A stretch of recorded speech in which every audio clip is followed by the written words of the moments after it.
Saudara, drama di Selat Hormuz kembali membuat panas konflik antara Iran dan juga Amerika Serikat. Untuk membahasnya, kita sudah tergabung secara daring bersama pakar militer dan juga intelijen Universitas Indonesia, Stanislaus Rianta. Pak Stanislaus, selamat siang. Apa kabar, Pak? Selamat siang, baik Mbak. Oke Pak, dengan Tata di studio ya Pak ya. Pak Stanislaus, kita membahas dari kemarin Selat Hormuz ini buka tutup. Kemudian juga yang terbaru Mojtaba Khamenei baru saja menjadi pemimpin tertinggi Iran sejak Maret kemarin.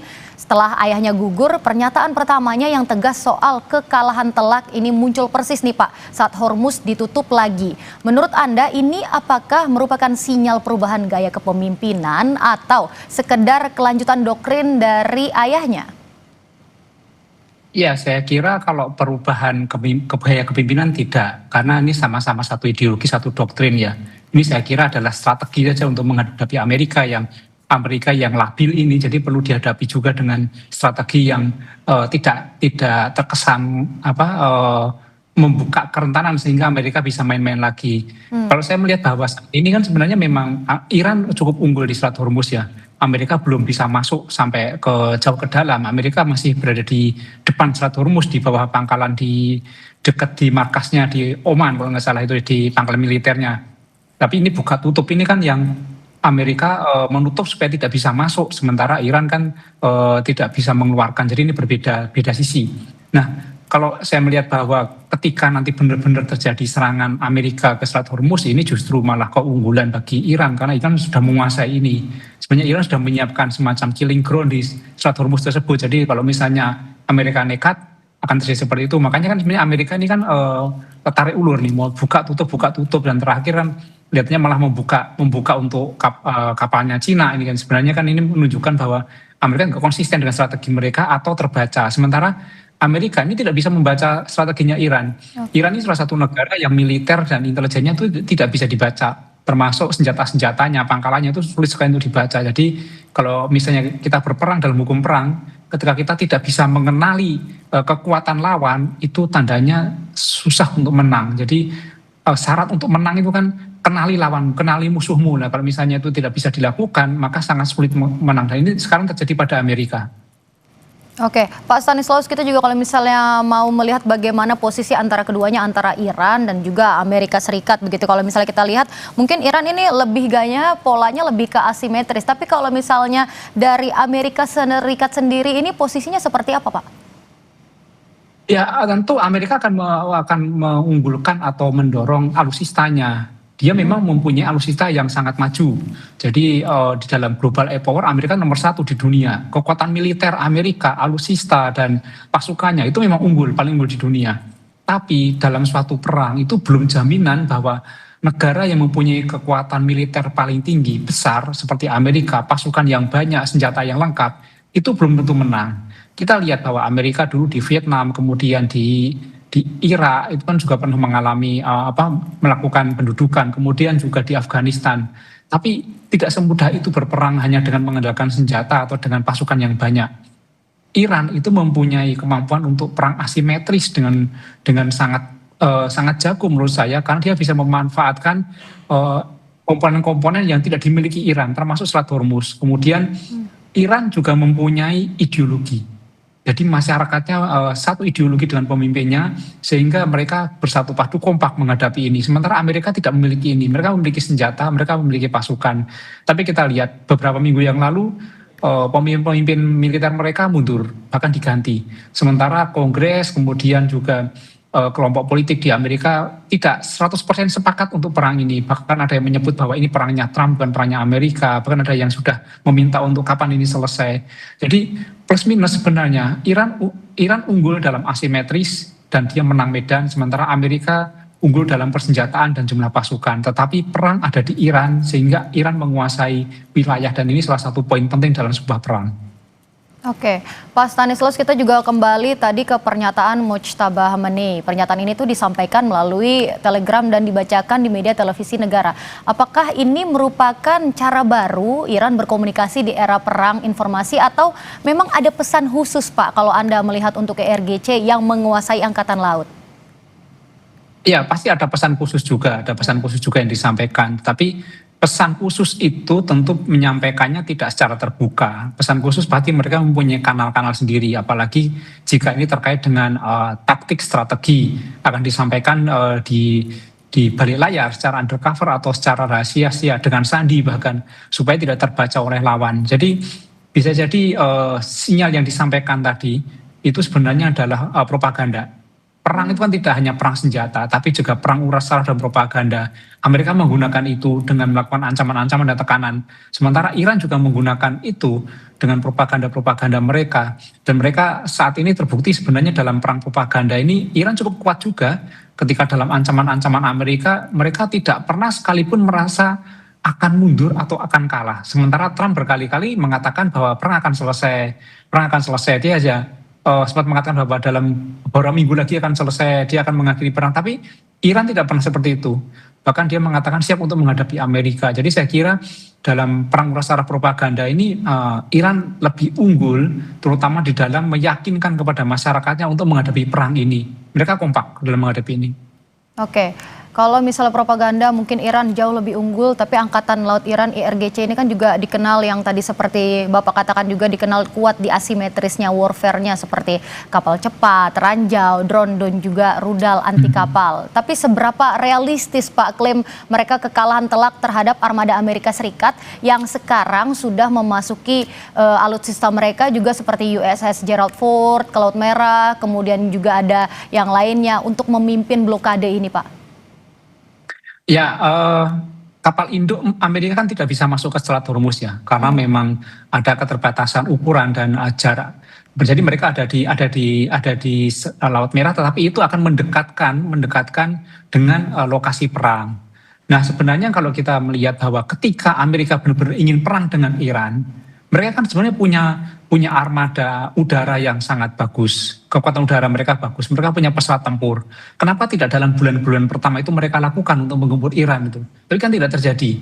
Bahkan di dalam minggu keempat itu beberapa pesawat Amerika jatuh, ditembak oleh peluru kendali oleh Iran. Jadi nampaknya ada keraguan juga sebenarnya saya melihat bahwa Trump akan menggunakan perang terbuka di Iran ini. Karena kalau itu misalnya sudah memang benar-benar Trump ingin melakukan perang terbuka, harusnya pada minggu pertama, minggu kedua itu sudah bisa dilakukan. Dan ketika itu bisa dilakukan dengan armadanya, saya yakin Iran pasti akan kerepotan juga. Tapi ini kan tidak seperti itu yang dilakukan. Jadi perangnya hanya sporadis, kendali sporadis. Dan Iran juga punya senjata. Dan para analis hampir semua mengatakan bahwa meyakini bahwa Iran juga masih punya senjata yang belum diketahui oleh Amerika atau pihak lain. Nah ini yang sebenarnya kita bertanya-tanya senjata apa itu. Kalau misalnya itu ternyata senjata yang cukup besar, cukup powerful, ini kan nanti sangat berbahaya terutama bagi kemanusiaan. Ini kan bencana kemanusiaan kalau itu terjadi. Saya kira juga Amerika akan mempertimbangkan itu.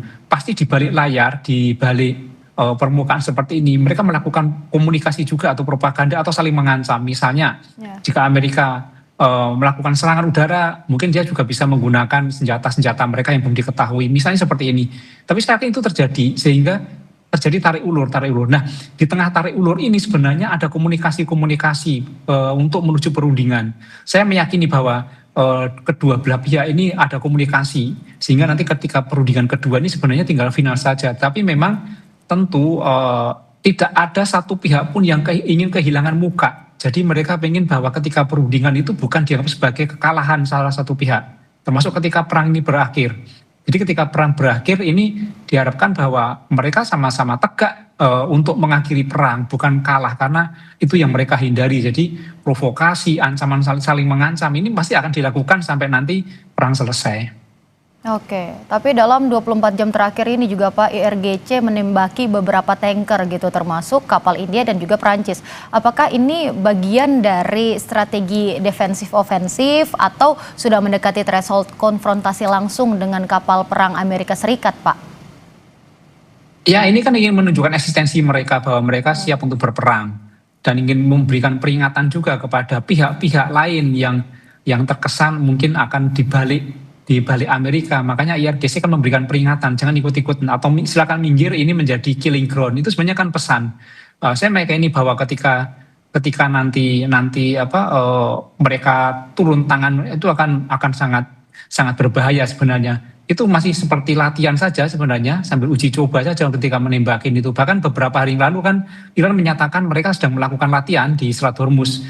Ini kan semacam sinyal kepada Amerika bahwa mereka tidak takut, tidak gentar, dan memberikan sinyal kepada negara lain supaya tidak bisa ikut-ikut membela Amerika atau minggir dulu karena ini akan terjadi pertempuran.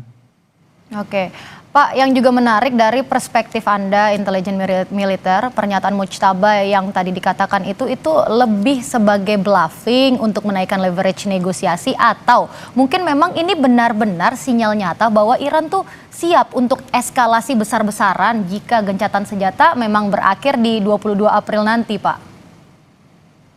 Ya, saya kira Iran memang sudah biasa untuk melakukan perang dan mereka tidak takut untuk perang ya. Jadi ketika mereka menyatakan perang, mereka siap untuk perang itu. Tapi mereka juga siap juga untuk berhenti.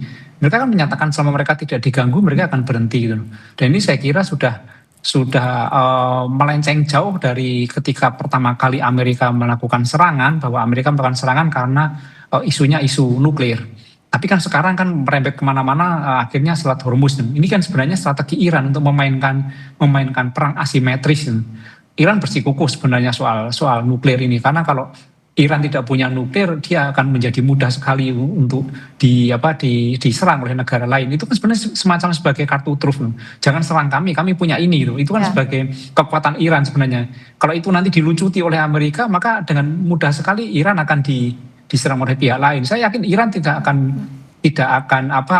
kendor soal nuklir, soal uranium ya, karena itu kekuatan mereka. Kalau misalnya mereka dipaksa untuk itu, pasti tidak akan mau untuk itu. Jadi Iran siap untuk berperang, dan mereka berkali-kali menanggapi ancaman-ancaman mereka juga bukan dengan hanya hal biasa, tapi mereka juga menyatakan siap perang dan mereka melakukan serangan-serangan juga. Saya kira Iran siap. Oke, baik. Dan tentunya juga Pak Stanislaus, ada informasi intelijen bahwa Iran mengaitkan penutupan Hormuz ini dengan konflik di Lebanon dan Irak. Tapi tahan dulu, kita akan bahas seusai jeda, tetap di Breaking News Kompas TV. Kami kembali untuk membahasnya bersama dengan Stanislaus Rianta, pakar militer dan juga intelijen Universitas Indonesia. Pak Stanislaus, kita lanjutkan tadi perbincangan kita sebelum jeda, Pak. Pak, jadi ada informasi intelijen yang mengatakan bahwa Iran ini mengaitkan penutupan Selat Hormuz dengan konflik di Lebanon dan Irak melalui proksinya. Jadi apakah ini menunjukkan Mujtaba sebagai pemimpin baru Iran ini ingin memperluas medan perangnya agar Amerika Serikat itu tidak bisa fokus, Pak, hanya di Selat Hormuz, atau bagaimana? Ya, ini perang antara Amerika dan Iran ini kan memang tidak bisa dibaca bahwa ini adalah perang hanya dua belah pihak. Perang antara Amerika Iran itu banyak aktor-aktor di balik layar, terutama yang paling besar misalnya aktor Israel. Kemudian ada aktor lain juga seperti Cina, Rusia, yang banyak pihak mengatakan bahwa Rusia membantu terkait dengan informasi intelijen, sementara Cina membantu terkait peralatan, terkait drone, navigasi. Dan ini kan sebenarnya kalau misalnya mau menghentikan ini ya ke semua pihak itu diajak. Nah, yang menarik adalah Israel. Israel kan terus melakukan serangan kepada Lebanon dan kemarin melakukan gencatan senjata. Nah, ini ada dugaan bahwa gencatan senjata ini sebenarnya adalah bentuk semacam dukungan atau semacam memberikan kesempatan bagi Iran dan Amerika untuk melakukan perundingan. Karena ketika dalam tengah-tengah perundingan kemudian Israel melakukan serangan kepada Lebanon, pasti Iran akan marah dan tidak akan tercapai kesepakatan. Nah, saya kira itu sebenarnya sinyal-sinyal menuju perundingan di tahap kedua ini sebenarnya pada sebelum gencatan senjata kemarin. Dan saya meyakini bahwa perang tidak akan lama sebenarnya. Ini nanti setelah gencatan senjata ada banyak skenario, kemungkinan mungkin hanya masih ada eskalasi kecil, tetapi perang tidak akan lama. Cuman ini kan sebenarnya bagaimana cara kedua belah pihak ini mempunyai jalan untuk keluar dari perang ini tanpa kalah, tanpa kehilangan muka. Sebenarnya itu yang mereka cari. Jadi supaya tidak kehilangan muka, maka saling mengancam. Tapi saya sepakat bahwa konflik antara Israel dan Lebanon itu tidak bisa dipisahkan antara konflik dengan Amerika dan Iran. Oke, dan juga tinggal 72 jam lagi, Pak, sebelum gencatan senjata berakhir. Jika diplomasi di Islamabad kemarin itu tetap mentok, seberapa besar kemungkinan Amerika Serikat mungkin merespon dengan operasi penyitaan kapal Iran di perairan internasional atau serangan udara terbatas? Kayaknya kalau misalnya penyitaan kapal juga akan sulit ya, akan sulit dilakukan atau mungkin Iran pasti juga akan melakukan hal yang lebih keras sebenarnya. Kalau serangan-serangan terbatas masih dimungkinkan sebenarnya. Serangan-serangan terbatas mungkin yang tidak menimbulkan korban jiwa, tetapi itu kalau dipublikasikan menjadi propaganda itu bisa menakutkan ya. Jadi di perang kan sekarang serangannya mungkin kecil ya, tapi propagandanya yang besar supaya untuk menakut-nakutin lawan, supaya korban jiwa lebih sedikit, kerugian lebih sedikit, atau mungkin juga karena Amerika tidak mau menyerang Iran terlalu jauh, terlalu keras, karena memang ada sesuatu yang memang Iran tahan menjadi kartu truf ini yang bisa dilepas kapanpun itu. Jadi ini masih berupa ancam-ancam atau ya push-pop kalau perang besar propaganda. Ya mudah-mudahan 72 jam ini bisa dimanfaatkan dengan baik sebenarnya untuk gencatan senjata, atau nanti skenario-nya adalah memperpanjang gencatan senjata, jadi berpanjang berapa hari lagi untuk tetap mempertahankan ini. Karena perang itu biayanya besar, korban jiwanya banyak ini, tapi kalau kita meyakini bahwa perang ini pasti akan berhenti atau selesai, tetapi permusuhannya tidak. Jadi sebenarnya ini tinggal bagaimana cara mereka keluar dari perang saja. Walaupun permusuhannya akan sulit untuk diselesaikan. Oke, Pak, bagaimana Anda melihat posisi Amerika Serikat saat ini yang tetap mempertahankan blokade terhadap kapal-kapal yang masuk dan juga keluar dari pelabuhan Iran? Meski ada klaim bahwa Selat Hormuz ini sudah dibuka, karena kita juga tahu kalau dari adanya blokade Selat Hormuz ini seperti Inggris dan juga Perancis itu sampai melakukan upaya internasional. Kemudian Turki juga menuntut hak akses supaya bisa tetap menggunakan Selat Hormuz ini. Jadi bagaimana posisi Amerika Serikat ini sebenarnya, Pak? Ya Amerika Serikat kan merasa sebagai penguasa dunia ya. Sebenarnya ini didebatkan juga oleh para ahli hukum internasional apakah dia punya kewenangan di situ. Sementara kemarin juga tidak konsisten juga sebenarnya Amerika ketika kapal dari Cina bisa lepas sebenarnya. Ini kan Amerika nampak labil sebenarnya, pemimpinnya ya. Trump nampak labil, Amerikanya mungkin tidak ya, tapi pemimpinnya yang labil sehingga strategi-strategi ini sulit dibaca. Entah apakah labil itu karena karakter personal atau memang bagian dari strategi sehingga tidak bisa dibaca supaya mereka tidak mudah kalah ya. Tapi Selat Hormuz kalau misalnya semakin lama ditutup, semakin lama menjadi tempat perang, kemudian aktivitas tidak bisa lebih bebas seperti dulu. Ini kerugiannya tidak hanya di negara-negara lain, tapi Amerika juga sangat rugi besar. Tetapi ketika Amerika menutup Selat Hormuz, itu akan lebih banyak merugikan Amerika daripada Iran. Jadi itu yang penting. Jadi kalau misalnya sama-sama mungkin menutup, kerugiannya akan lebih banyak pada Amerika. Makanya Amerika kan tarik ulur, membuka, kadang menutup, kadang membuka. Itu supaya mereka juga tidak terlalu banyak rugi. Dan perlu diingat bahwa banyak sekali investor yang berkepentingan di Selat Hormuz itu kebanyakan investor dari Amerika juga. Jadi misalnya investor Amerika punya investasi terkait minyak di Timur Tengah dan itu pasti akan tergantung dengan Selat Hormuz dan pasti juga mereka akan komplain kepada partainya, kepada Trump supaya tidak terlalu lama. Jadi kalau misalnya Iran memblokade itu mungkin sudah biasa, tapi Amerika memblokade dampaknya akan lebih banyak kepada Amerika. Jadi semakin lama Amerika memblokade ini semakin rugi sebenarnya untuk Amerika. Oke, berarti Anda mengatakan bahwa sebenarnya ini kerugian banyak di pihak Amerika, padahal dengan menutup Selat Hormuz ini salah satu tujuan Amerika adalah untuk meluluh lantahkan ekonomi dari Iran. Berarti itu bisa dikatakan tidak tercapai, Pak? Ya kan Iran sudah diblokade selama 40 tahun lebih ya, sudah diembargo, sudah beberapa kali diblokade, diserang, tapi mereka juga masih survive jadi misalnya serangan itu tidak kita bisa ukur hanya misalnya serangan A dengan 10 peluru, serangan B dengan 10 peluru hasilnya sama atau tidak. Tergantung targetnya juga. Ketika targetnya mempunyai daya ketahanan yang tinggi, mungkin kalau negara lain diserang 10 kali bisa hancur, Iran mungkin diserang 100 kali atau 1000 kali dia belum tentu hancur. Karena ketahanan Iran ini cukup tinggi yang dibangun selama puluhan tahun ketika dia punya banyak musuh, dia punya banyak terjadi serangan sehingga dia secara naluri yang dia membangun sistem itu. Bahkan ketahanan Iran itu bukannya ketahanan alutsistanya, tapi ketahanan ideologinya. yang mampu menggerakkan masyarakat untuk melawan musuh-musuh mereka, dan ini yang tidak dimiliki oleh Amerika sebenarnya. Oke, dan juga tentu negara-negara di Timur Tengah ini juga terkena dampaknya, Pak. Tapi peran mereka tuh bagaimana, Pak, untuk merespon ketegangan ini? Karena kita tahu negara-negara di Timur Tengah mungkin seperti Arab Saudi itu terbesar secara geografis dan juga ekonominya. Ada juga Uni Emirat Arab, pusat bisnisnya juga kita tahu dengan pariwisata modernnya. Ada Qatar, Kuwait, Bahrain, dan lain-lain ada di sana. Peran mereka nih bisa seperti apa, Pak, dari adanya ketegangan ini so far? Ya, ini menjadi anomali ya. Saya nampak melihat mereka tidak punya peran itu, justru malah yang jelas terlihat jelas kan mereka mempunyai pangkalan-pangkalan Amerika. Ada wilayah mereka menjadi pangkalan oleh Amerika. Jadi mereka pasti akan menderita kerugian juga terkait perang ini. Pasti sudah teriak-teriak juga. Secara ekonomi pasti akan berpengaruh. Tapi yang kita lihat sebenarnya adalah negara NATO juga yang menjadi sekutu Amerika. Mereka juga tidak melakukan apa-apa gitu loh. Nah, saya melihat seperti ini, bahwa di Timur Tengah, kemudian termasuk di NATO, itu mereka berada di dalam wilayah jangkauan senjata Iran. Iran mempunyai peluru kendali yang mampu menjangkau sekitar 3.000 sampai 4.000 kilometer. Dan itu itu mampu menjangkau negara-negara Timur Tengah, mampu menjangkau negara-negara Eropa NATO.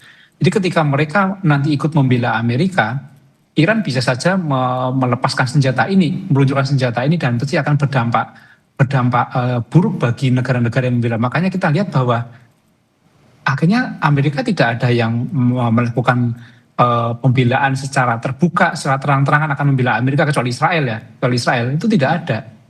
Karena pasti selain mereka tidak ingin terlibat di dalam perang yang pasti biayanya besar, dampaknya besar, mereka juga tahu bahwa Iran juga bisa nekat untuk menyerang mereka karena wilayah mereka berada dalam jangkauan peluru kendali Iran. Oke, Pak, berarti kalau misalnya Anda melihat apakah langkah dari Presiden Amerika Serikat Donald Trump ini dengan memblokade Selat Hormuz ini bisa menjadi bumerang sendiri, Pak, bagi negara mereka? Ya, Trump kan selalu bumerang ya. Trump sejak pertama kan selalu melakukan beberapa aksi-aksi yang labil dan tidak konsisten sebenarnya. Trump nampaknya terlalu jumawa, terlalu euforia setelah dia melakukan serangan terhadap Venezuela. Dia merasa bisa menguasai Venezuela dalam 1-2 hari, tetapi ketika dia melakukan serangan terhadap Iran, kemudian pemimpin Iran juga berhasil dia serang, tapi ternyata Iran tidak menyerah, justru malah makin nambah kuat dan makin nambah solid masyarakatnya.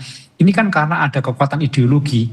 Ketika pemimpin mereka tewas oleh Amerika, maka mereka semakin menganggap bahwa mereka itu musuh yang harus diperangi gitu loh. Berbeda dengan Venezuela, ketika diserang mereka semakin malah terbuka, kemudian Amerika bisa ngapain saja di sana itu. Ini berbeda. Nah, Trump tidak bisa menyamakan itu, tidak bisa menyamakan antara Iran dan Venezuela. Iran mempunyai sudah bertahun-tahun dia menghadapi ini dan menyiapkan diri untuk ini, jadi mereka siap. Tapi kalau Iran misalnya diserang oleh Amerika, diserang oleh Israel, kemudian nanti mungkin banyak negara ikut membantu, bisa jadi kalah. Misalnya ada NATO yang mendukung mereka, tetapi kekalahan itu bukan kekalahan menyerah, tetapi kekalahan yang akan terjadi misalnya sampai diperang oleh banyak negara, yaitu kekalahan yang benar-benar mereka akan hancur-hancuran. Mereka siap melakukan itu. Orang yang mempunyai ideologi untuk dalam berperang, dia tidak hanya siap untuk berperang dengan senjata, tapi mereka siap untuk mengorbankan nyawanya. Ketika Iran diserang habis-habisan, ya mereka akan mempertahankan itu benar-benar sampai hancur. Kita kan pernah dengar ancaman Trump bahwa Iran akan dikembalikan kepada zaman batu kalau nggak salah, tapi nggak terjadi juga. Ya, Pak. Padahal itu bisa dilakukan sebenarnya kan di minggu-minggu pertama sebenarnya.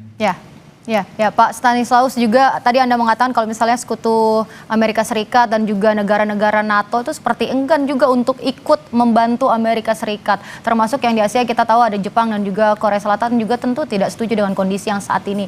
Karena mereka sangat bergantung pada Selat Hormuz. Apakah dengan adanya sekutu-sekutu dari Amerika Serikat yang menunjukkan enggan untuk membela atau membantu Amerika Serikat, apakah Donald Trump akan melakukan pertimbangan lain terkait dengan banyaknya dampak ke berbagai negara ini? Ya, sebenarnya banyak negara juga bertanya-tanya sebenarnya alasan apa ketika Amerika menyerang Iran dan Iran harus dimusuhi di perang itu kan sebenarnya alasan apa, alasan kuatnya apa, kan belum kuat sehingga mereka tidak membantu. Saya kira kalau alasannya kuat dan itu memang Iran menjadi ancaman dunia, mereka akan membantu. Terus selama ini kan Iran ya mengakui bahwa memang dia mempunyai uranium, tetapi kan mereka mengklaim bahwa uranium itu untuk kemanusiaan, bukan untuk senjata. Nah, selain negara-negara tidak mempunyai alasan yang kuat, saya yakin bahwa dengan situasi seperti ini, orang sudah negara-negara sudah tidak mau perang secara terbuka seperti itu. Kerugiannya banyak, biayanya banyak, kemudian perang ini untuk siapa gitu loh. Ini kan tidak jelas perang itu siapa. Apakah untuk dunia, untuk perdamaian dunia, apakah untuk Amerika, apakah untuk Trump, atau untuk Israel. Nah, ketika perang ini ternyata adalah untuk pihak-pihak yang tidak mengarah kepada perdamaian dunia, tentu mereka tidak mau. Sama seperti Indonesia sebenarnya, kita di konstitusi kan sebenarnya kita harus mendukung perdamaian dunia, mendukung kemanusiaan. Makanya ini cukup berbahaya, riskan untuk memasuk ke dalam salah satu pihak sebenarnya. Yang didukung oleh banyak pihak itu tentu yang didukung adalah terwujudnya perdamaian dunia, bukan mendukung salah satu pihak untuk berperang dan mengalahkan pihak lain. Oke, dan juga tadi Bapak sempat menyebut terkait uranium ya Pak ya. Uranium kita tahu kalau misalnya tadi Iran seperti yang Anda katakan untuk perdamaian dunia dan tidak akan kemana-mana kalau Iran mengatakannya. Tapi Amerika Serikat sangat ingin untuk menguasai uranium tersebut. Namun yang kita pertanyakan sekarang bagaimana dengan posisi Israel? Bagaimana Israel melihat uranium ini Pak? Sebenarnya kan Israel punya doktrin keamanan yang unik ya. Doktrin Israel itu bukan hanya seperti negara-negara lain yang mereka aman kalau tidak punya musuh ya. Doktrin Israel itu kan mereka aman kalau pihak lain tidak punya senjata.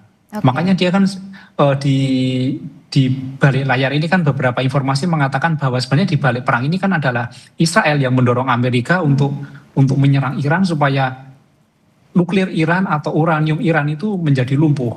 Itu yang diinginkan Israel supaya dia aman itu loh. Tapi kita juga tahu bahwa beberapa informasi menyebutkan Israel juga memiliki itu. Paling tidak Israel juga punya kompetensi terhadap nuklir.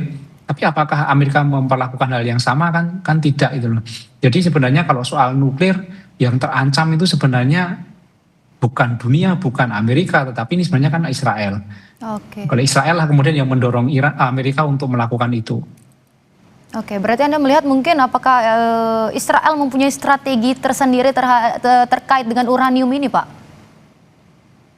Ya pasti Israel menginginkan bahwa fasilitas-fasilitas uranium di Iran itu bisa mereka kuasai atau bisa mereka lumpuhkan. Karena dengan itulah Israel akan menjadi aman. Amerika kan menuju ke sana kan. Tapi kan itu sebenarnya niat awal yang dilakukan Amerika ketika menyerang Iran. Tapi akhir-akhir sampai kesini Iran ternyata tidak kekeh di situ, tidak menjadikan bahwa pangkalan uranium itu menjadi COG-nya, center of gravity-nya sekarang malah bergeser ke Selat Hormuz. Walaupun ada pihak lain yang mengatakan bahwa ini sebenarnya menggeser Amerika gitu loh, karena Amerika akan menggeser area perangnya, kan mereka tidak mau di darat. Kan berkali-kali Amerika mengatakan akan meluncurkan pasukan udaranya, linutnya, kemudian akan melakukan penyerbuan pantai, tapi tidak dilakukan gitu loh. Karena kalau itu dilakukan, Iran sudah menyiapkan milisinya 1 juta, mereka mengklaim 1 juta milisi siap menghadapi itu. Dan pasukan linut pun berbahaya sebenarnya ketika mereka turun dari atas, disambut dari bawah, dan linut itu tidak bisa membawa senjata berat, senjatanya ringan. Jadi mereka siap menyambut. Makanya Amerika juga nampaknya mau menggeser pertempuran ke laut. Harapannya ketika di laut, perang alutsista itu Amerika bisa unggul. Tapi pasukan Iran kan juga punya armada-armada laut yang cukup kuat, termasuk Ranjo, kemudian drone bawah laut, yang itu menjadi ancaman serius juga bagi Amerika. Jadi ini semacam labil, semacam gonta-ganti strategi, karena Amerika tidak tahu sebenarnya apa senjata yang dimiliki oleh Iran dan bagaimana strateginya. Makanya berubah-ubah. Seandainya Amerika mengetahui detail senjatanya, mengetahui detail pasukannya, seperti ketika Amerika mengintai Venezuela, itu sebenarnya seminggu selesai itu. Tapi kan karena Iran tidak seperti itu. Oke, dalam situasi ini Pak Stanislaus, Anda melihat apakah Iran berada dalam posisi tertekan atau mungkin malah sebaliknya? Tapi kita akan bahas seusai jeda, tetap di Breaking News Kompas TV. Pak Stanislaus, tadi kita terakhir membahas tentang bagaimana sebenarnya posisi Iran saat ini. Apakah dengan situasi saat ini dengan Amerika Serikat yang masih terus bergejolak, apakah sebenarnya Iran ini berada dalam situasi yang tercekik atau malah sebaliknya? Ya kalau saya lihat kalau tercekik tidak ya. Kalau apakah bahasanya kritis saya kira tidak, tetapi memang perang itu membuat situasi tidak baik-baik saja. Oke. Pasti ada situasi yang mereka akan berubah dari normal menjadi tidak normal, menjadi semacam darurat atau kritis ya. Tapi saya kira kritisnya Iran itu bukan berarti dia akan nanti menyerah kalah atau mereka akan hancur. Mereka mempunyai ketahanan yang tinggi. Jadi mereka punya banyak senjata, sebenarnya punya banyak senjata asimetris termasuk drone, kemudian mereka bisa menggunakan Selat Hormuz, mereka bisa menggunakan kekuatan-kekuatan ideologi mereka itu untuk membuat gentar lawan sebenarnya dan menarik perhatian pihak lain. Nah ini seperti penutupan Selat Hormuz sebenarnya. Kenapa Selat Hormuz ditutup? Kita analogikan, nggak usah jauh-jauh ke perang sebenarnya. Kita lihat di masyarakat kita, ketika ada orang demo itu kan menutup jalan kan, menutup jalan untuk menarik perhatian orang gitu, untuk mencari simpati, memperoleh dukungan. Itu kan sebenarnya seperti itu secara naluri seperti itu. Paling tidak dia ingin kalau ini dia masih berperang, yang lain akan susah itu loh. Makanya kalau tidak mau susah ya tolong dibantu atau tolong didukung. Itu sebenarnya pesan yang ingin disampaikan. Tetapi Iran kan juga tidak mau sendirian menghadapi Amerika, walaupun dia siap kan. Amerika tidak ingin sendirian menghadapi Iran, walaupun dia dibantu Israel dan dia mengklaim bahwa dia punya persenjataan.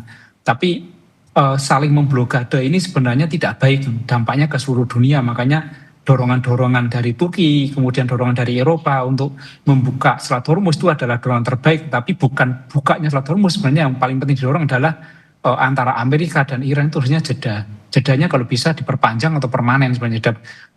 Terserah masih mau bermusuhan atau apa, yang penting jeda itu sebenarnya untuk membuka Selat Hormuz dan tidak menciptakan korban baru, termasuk korban dari dampak ekonomi yang seperti kita juga pasti mulai merasakan hal itu.